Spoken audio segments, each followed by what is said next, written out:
Samantala, bukod sa More Islamic Liberation Front, sinabi naman ni Senador Cheese Escudero na dapat paigtingin ng ating gobyerno sa pangkapayapaan sa CPP, NPA, NDF. Ito ay kasunod pa rin ng serye ng karangasan ay dinulot ng NPA nitong mga nakaraang linggo. Si Vicky de Guzman ng PTV Davao para sa detalye.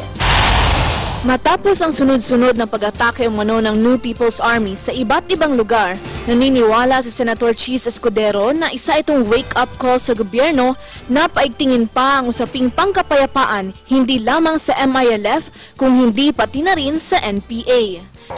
Well, unfortunate incident. It brings to the fore and it's a wake-up call for government na sana kung gano'n sila kasigasig sa peace talks sa MILF, sana gano'n din sila kasigasig sa CPP, NPA, NDF.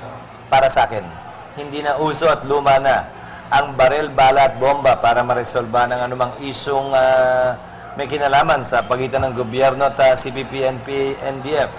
At para din po sa akin, tama na ang patayan ng Pilipino sa kapwa Pilipino. Mahigit 30 taon na tayo nagpapatayan. Pwede ba? Tama na. Ekonomiya naman, livelihood, at pagganda ng bansa ang dapat natin pagkasunduan at pag-usapan. Sinabi rin ito na nasa estado pa ang dalawang panig na dapat nilang malampasan. Samantala, nagkomento naman siya ukol sa poverty incidence ng bansa. Sinabi nito na kinakailangan taon-taon ang gagawing survey upang mas makita ang takbo nito sa paglipas ng panahon at kung papaano ito mas epektibong mareresolba.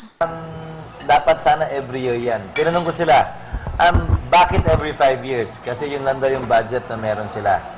Malay natin kung bumaba yung poverty incidence last year, 2 years ago. Pero nung kinumpare, survey to survey, hindi nagbago. Yung programa ng gobyerno noong 2006, iba sa programa ng gobyerno ngayon. GMA ang nakaupo noon, Pinoy ang nakaupo ngayon.